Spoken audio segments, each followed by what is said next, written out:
Hi, good morning po sa ating lahat. Another project po ang atin pong pag-uusapan ngayong araw. At pwede na ito na yung hinahanap po ninyo na housing project na swak po sa budget ninyo, na swak sa location po na hinahanap nyo. At ang atin pong i-discuss na project for today ay ang Greenway Place na located po sa Barangay Quezio, Santa Maria, Bulacan. Project po ito ng Apex Homes at ito po yung ating i-discuss na project sa araw po na ito. Anyway, bago po natin simulan ang project details, ay titignan po muna natin yung current status ng project. No? Ipakita po natin ang ating drone shot, no? Para po makita po ninyo.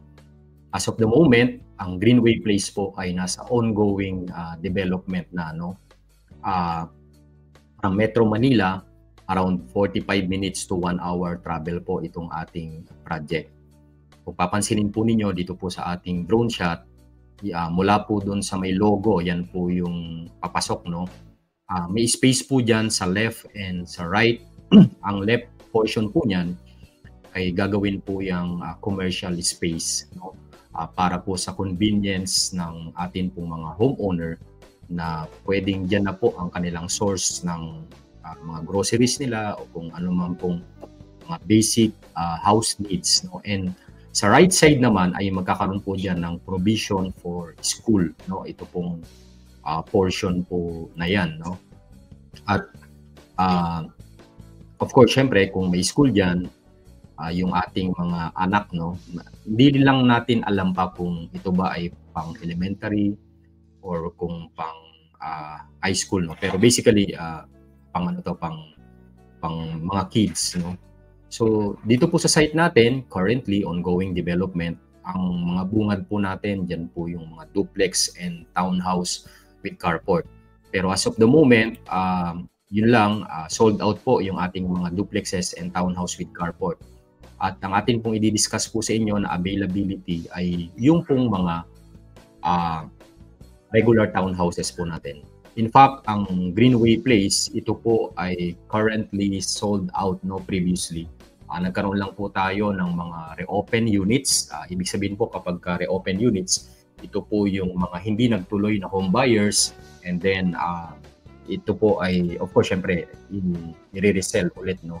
So far, kung papansinin po natin, may mga kalsada na po tayo dito sa area, no? At ito pong susunod na ipapakita ko na drone shot. Dito po yung mga available na regular townhouses na afford pa natin bilang home buyer. In fact, mamaya makikita nyo po yung ating computations para makita nyo po kung ito ba ang swak sa hinahanap nyo. Ipapansin niyo yung area nito, no? Medyo ano siya, parang hill, no? Medyo mataas yung kanyang yung area compared sa nakikita nyo ng mga surroundings na mga communities, no?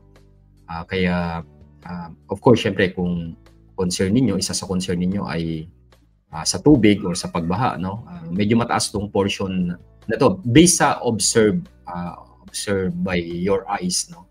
Dito po sa ating ano. So, ayan, at the moment naman kasi nagawa na yan ng kalsada, mas mabilis na po yung construction. In fact, ang Greenway Place, ito po ay na-launch noong September 2023. Ang timeline po natin dito ay 3 to 4 years, no? Yan po yung timeline ng atin pong housing project. Especially yung mga kumuha po na first set of buyers, no? Dito po sa may Greenway Place, no? Ongoing development based po dyan sa ating drone shot. Anyway, ano po ba yung makukuha ninyo na bahay dito sa may Greenway Place? So ipapakita ko po sa inyo, ito po yung regular townhouse po natin, no? Kung, of course, syempre kung nakakapag-search na po kayo ng mga videos about po sa ating mga binibenta, especially Apex Homes Project, ganito po ang ating itsura. So Bear type unit, pwede pong ang i-avail ninyo ay naka-fence area, yung walang katalikuran. Do ang ating mga usual na townhouses ay yung may mga katalikuran. So, ganito yung actual turnover sa inyo. Walang pin po sa loob. Of course, syempre may mga provision yan for bedrooms, no? Kasya po ang 2 bedrooms sa ganitong kalaki na type of townhouse. May mga provision na rin dyan ng electrical, no? And ito, tingnan nyo naman yung house model, no? Ito lang, perspective lang para magkaroon kayo ng idea.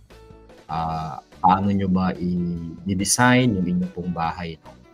Kasi pwede naman po yan, magpaparenovate po tayo, mag-comply lang po tayo sa engineering, ng certain designs, sa pwede po nating gawin po na bahay, no? So, yung kanina na actual turnover, pag nakita nyo po itong kagaya ni po nito ay pwede na palang maging 2 bedrooms, no? Of course, syempre sa sarili nyo na pong cost yan, no? Kapag po kayo ay nagpa-renovate na eventually. So, kaya po ang 2 bedroom. For expansion, kapag naman kayo mag-expand, no? Kasi ang atin naman pong regular townhouse, meron po yung 1.5 meters pa sa harapan, no? Na kung saan ay pwede nyo po yung expand, and sa likod meron po yung 2 meters pa na setback, no? Na of course, syempre pwede nyo pong expand yung inyong pong unit pagdating po doon. Okay, so yan po yung itsura ng maa-avail po ninyo na townhouses sa Apex Homes. Nakita nyo naman po yung atin pong actual turnover, no, ng ating bahay, at ganoon din po yung ating model house, and including po yung status ng Greenway Place, located po sa Santa Maria, Bulacan. As of the moment, may model house na po tayo doon ng townhouse, bagamat yun po ay para sa townhouse with carport. Ang kaibahan lang naman po noon ay pero lang provision for carport yung nasa model house. And yung ating pong available right now na i-discuss ko po sa inyo in details ay of course, syempre wala siyang provision for carport yung mga inner unit na townhouses, no? So, let's go. I-check po natin ang ating pong Greenway Place. Ang Greenway Place, nasa 15 hectares po ito ang ating pong project, no, sa ating phase 1, no? At nasa 1,700 ang ating pong houses. Bagamat syempre may mga expansion pa po ito at may mga hindi pa ino-open na particular blocks, no? Ito pong Greenway Place. Now, of course, syempre kailangan yung ma-establish, no? Kung kayo po ay magi-invest o bibili ng particular property.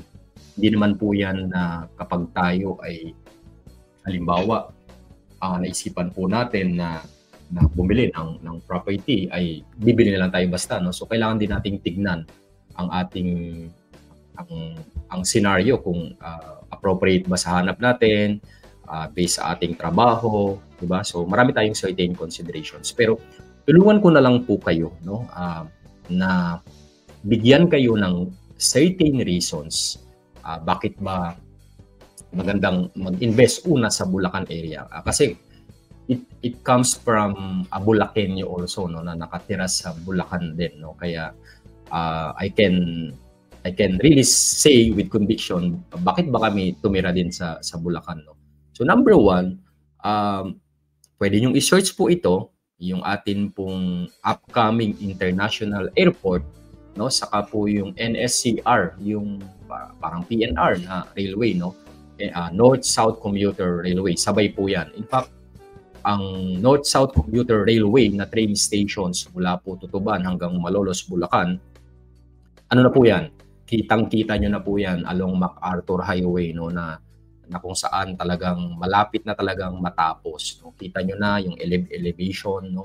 Pwede nyo i-search po sa online, sa YouTube o sa Google, no, o sa Facebook, yung NSCR. And syempre, International Airport ng San Miguel Corporation ang gumagawa po nito. Ito po yung pinakamalaking airport, I believe, based on what I remember sa Pilipinas, no, 2,500 hectares sa Bulacan. Ang Santa Maria, Bulacan, going to Bulacan, I believe mga ilang ano lang yan, ilang kilometers away lamang yan, no? Kaya, of course, syempre, in the future, yung businesses, no, at na inaitatayo along syempre sa Bulacan area, mas madami. So magge-generate ng maraming employment. Kapag nag-generate ng maraming employment, of course, syempre mas maraming nangangailangan ng housing. Pag mas maraming nangangailangan ng housing, syempre mas tataas po yung ating presyo din ng housing eventually. No, so what does it mean for us, no? So mas maaga kang bumili ng property, much better sa iyo kasi nga mas lesser mo po siyang mabibili. Unlike before, syempre, unlike pala in the future na mas mahal na.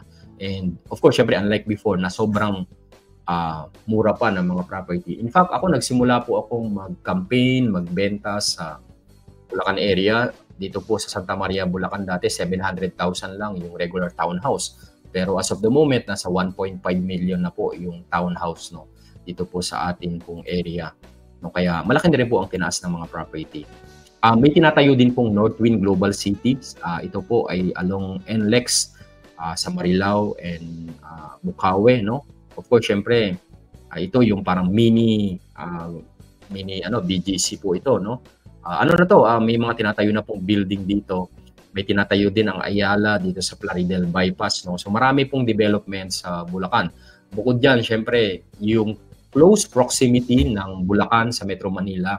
In fact, ang gateway ng Central Luzon and North Luzon ay ang Bulacan. Sa Bulacan po dadaan. So, yung mga nagtatrabaho ng Metro Manila, syempre, malapit lang po yan sa Bulacan.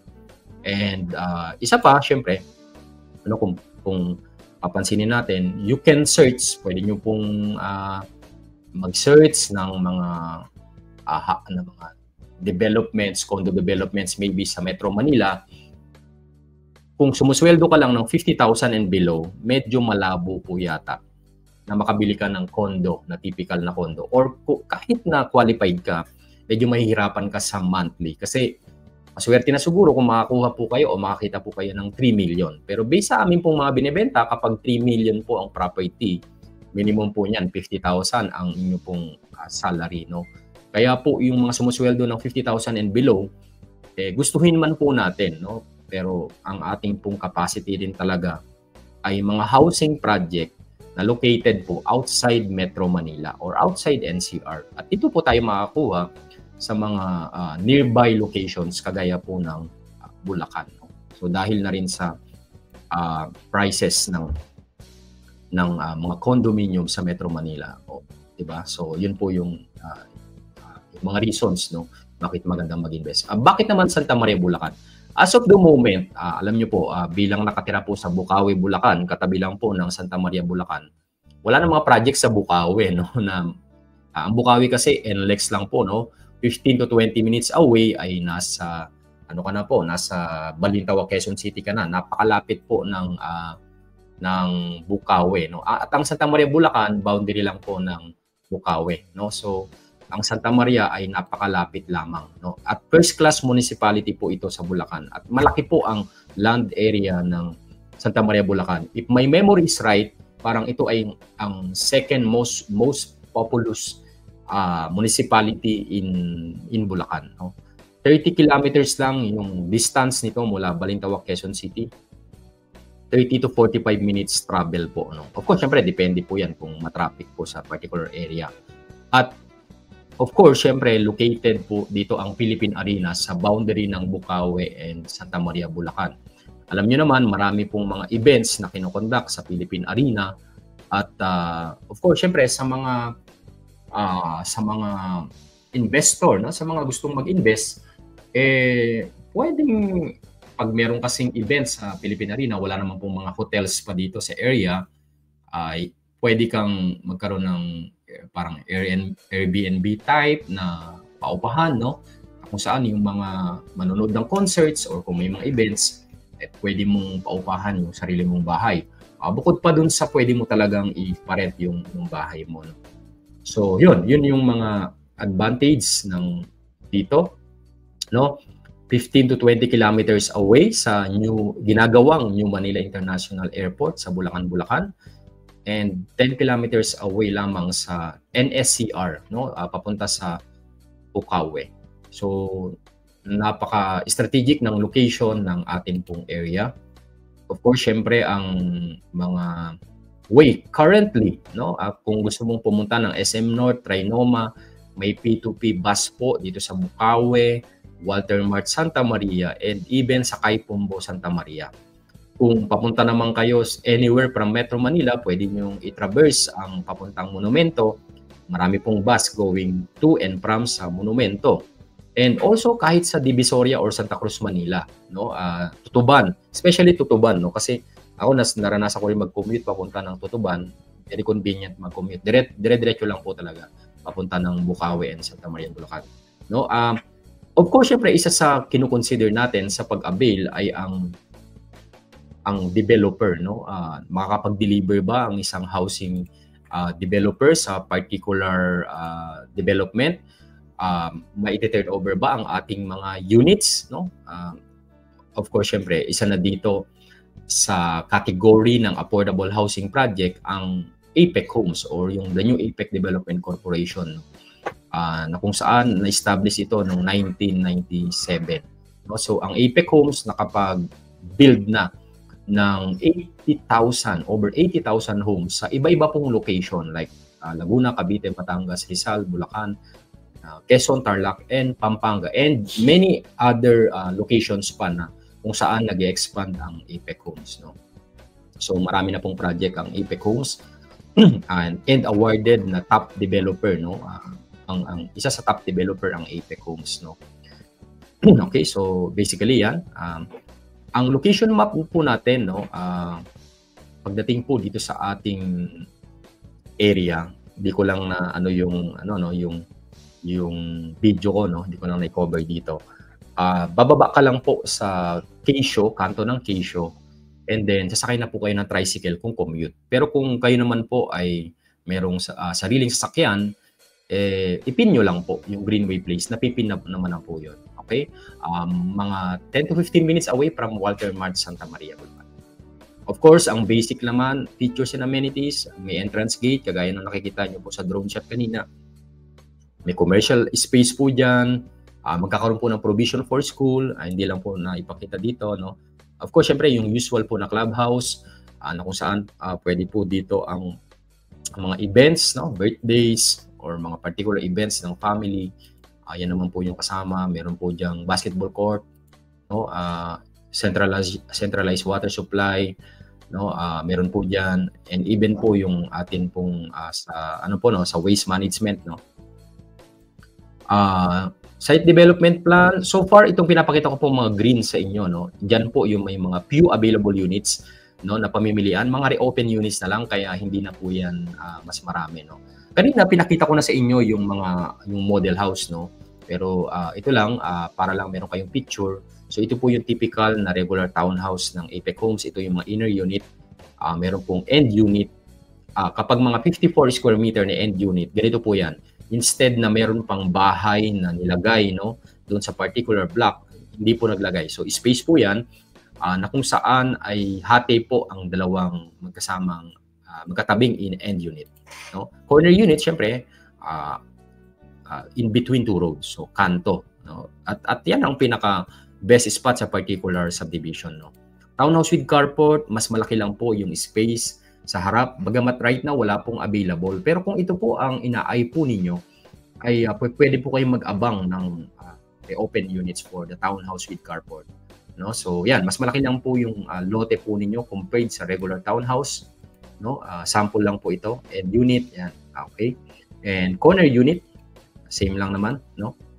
Duplex with garage, wala na po ito, no? Sold out na kasi 8 lang po ang duplex with garage dito po sa Greenway Place. Ganito lang po yung sample po niya, no? So 2 bahay. House turnover, nakita nyo na po kanina, pinakita ko na sa inyo. Sample computation, medyo lakihan lang po natin ng konti. Ito po yung mga inner unit townhouse. Pakinggan nyo na lang maigi yung akin pong sasabihin, no? Kasi syempre, yung prices, of course, syempre, millions ang price ng ating bahay, no? Kahit maliit lang na bahay.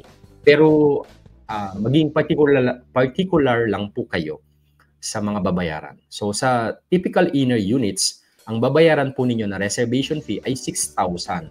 No? 6,000 po yan sa inner unit. Kung online reservation, may additional lang po na 300, magiging 6,300. no? Of course, syempre sa convenience po ninyo, kaya may convenience fee na online, web admin fee para sa online reservation na 300 pesos. So 6,000 ang inyo pong i-reserve. And then sa next month, which is 30 days after reservation, ito na po yung babayarin ninyo ng monthly equity, no? Bagamat may palugit din ng Apex Homes na additional 15 days, so magiging 45 days yung first monthly po ninyo, kung option po ninyo na isagad in 45 days yung first equity po ninyo, no? As of the moment, may mga kukunti pa po tayo na 5,000 plus ang monthly. But of course, syempre, kapag naubos na po itong mas mura, nasa 7 to 8K monthly po ang ating range, no? Pare-pareho lang po ng sukat yan at bahay, sa bahay at sa lote, pero magkakaiba po yan ng prices, no, at monthly equity. So, ang monthly equity natin, nagre-range po yan ng may 17 months, 18 months, 19 months, 28 months. So, bakit ba iba-iba ang equity term? Kasi po, iba-iba yung progress ng paggawa ng ating pong bahay, no? So, kung mas mahaba yung term, ibig sabihin, mas late pa po yun na gagawin. Mas mauuna po yung mga 17, 18, 19 months, no? Sa particular, ano na yun, blocks na yun, no? So, for as low as 5,000 plus ang monthly equity po ninyo. So, kung 28 months yan, babayaran nyo in 28 months. After 28 months, pahinga po kayo sa payment, stop payment po kayo until such time na ready na po yung mga for documentations, na ready na po yung mga pagdating po sa compliance, sa permit, sa title, no? At ipaprocess na yung ating housing loan sa Pag-ibig. The moment na process at na loan take out na po kayo, ito pong nakikita nyo right now na nasa 1.4 million, no? 1,420,000. Pag niloan nyo po yan, ang magiging monthly amortization po ninyo ay nasa 9K monthly sa loob po ng 30 years, including interest po yan at insurance, no? May interest yan, siyempre naglo-loan po tayo, no? Ang required salary po natin dito ay nasa 26,000 basic salary. Kung sumasahod po kayo ng 26,000 monthly basic salary, hindi po kasama ang overtime, hindi po kasama yung iba pang mga allowances, except po yung mga pera or cola, no? Yan lang po ang sinasama po dyan, no? Pwede na po kayo mag-avail ng typical na inner unit. Of course, syempre kung naghahanap kayo ng mas malaking lote, corner, or end, of course, syempre mas malaki lang din po yung price nito at yung magiging monthly po ninyo. 10,000 to reserve, and tignan nyo na lang po yung naka-color orange, yellow pala, no? Pinakamababa dito ay nasa 13K monthly, no? 13K monthly, and yung mga ibang units, of course, syempre mas mataas na, no? And sa Pag-ibig, hindi naman po nagkakalayo yan. 10 to 13K monthly amortization sa 30 years na loan term. Maliit lang po ang required salary, nasa 31 to 38K ang pinakamataas na basic salary. Pero makukuha po ninyo itong corner or end unit, no? 54 ang end unit, typical po natin yan, 54 square meter. Ang corner, 59, 65. Kasya ba ang parking sa 54 square meter na end? Hindi po kakasya. Pero pwede kayong magtapyas ng ano nyo, property niyo para kumasya. Pero suggested po natin corner unit kung parking po ang consideration po ninyo. So yun lang.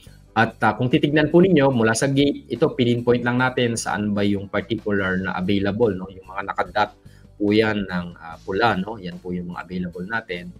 And dito po sa may area ng 51. Ayan. Kung interested po kayong mag-avail, of course, syempre, di-discuss pa natin ito in details. Pwede tayong mag one-on-one sa mga RRCT agent, no? Pwede nyo po i-contact ang isa sa mga RRCT agent to help you, no? To guide you para po dito. Bagamat meron din kaming mga coordinators na pwede po namin i-endorse sa inyo, i-assign po sa inyo para mag-assist po sa inyo para sa particular projects po na ito. So, yan.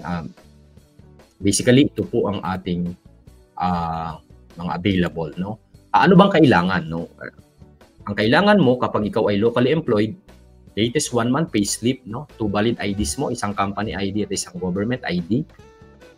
Proof of billing address, nakapangalan or hindi nakapangalan sa iyo ang proof of billing address mo. Pwede po yun ang isubmit mo, like Meralco, sa water, or even other utilities like credit cards or mga phone bills, no? Pwede po 'yon. And birth certificate kung kayo po ay single, marriage contract po kung kayo ay married. Iyan lang naman po ay ang initial requirements to reserve kasi pre-selling status naman po ito. Hindi pa naman kailangan itong mga to follow requirements kagaya po ng COEC, TIN ID or ITR or TIN verified from BIR. Yung pag-ibig summary contribution. Ngayon, kinakailangan na po yung pag-ibig loyalty card. No? Kung kayo po ay married, kailangan po yung to valid ID ng inyong asawa and 5 pieces 1 by 1 ID picture. Ito po ay kakailanganin pa kapag po natapos nyo na yung equity po ninyo. And kapag kayo po ay OFW, yung latest copy ng inyong job contract, all pages po yan. No? Kailangan po valid yan at of course, syempre hindi pa expired. No? Copy ng passport with signature, residence ID o working visa or working permit. Aside from passport, kailangan pa po ng isang government ID. Kagaya po ng locally employed, birth certificate kung single, at marriage contract kung kayo po ay married. Now, pagdating po sa mga nakatira na sa abroad, no, pero Pilipino pa din at nagtatrabaho doon, wala namang usual na job contract, no, parang as local na sila doon sa country po na yon, of course, syempre yung COEC po ninyo at payslip, no, at yun po ay ipapatatak, no. Eventually pa naman po yun.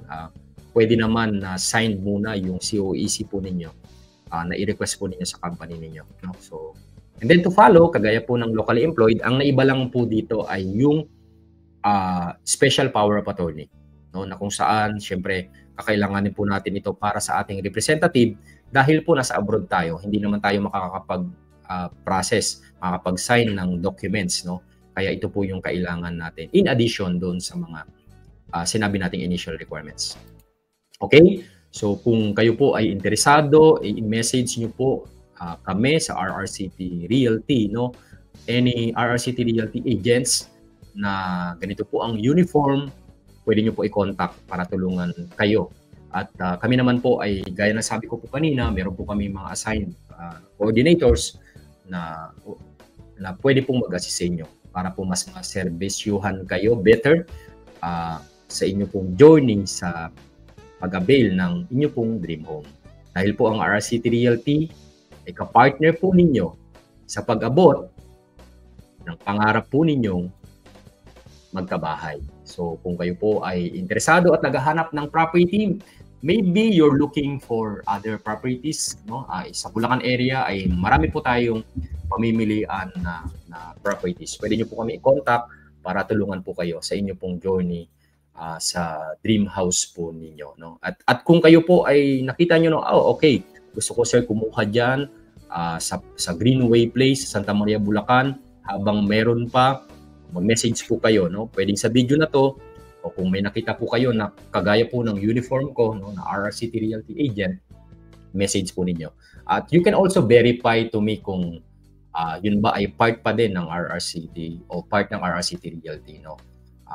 Just to make sure na RRCT Realty agent po. So ito po ang ating project for today, ang Greenway Place. Abangan nyo po yung ating mga live, no? Mag-a-announce naman po ako pagdating po sa live, no? Kung ano namang project ang ipipicture po natin sa susunod po na mga araw. So ito lamang po ang ating live updates. Maraming salamat sa inyong pong pagsubaybay at panonood. Muli, ito po si Ralph Roger Tagaw, ang inyong pong head broker at founder po ng RRCT Realty. Maraming salamat at God bless po sa ating lahat.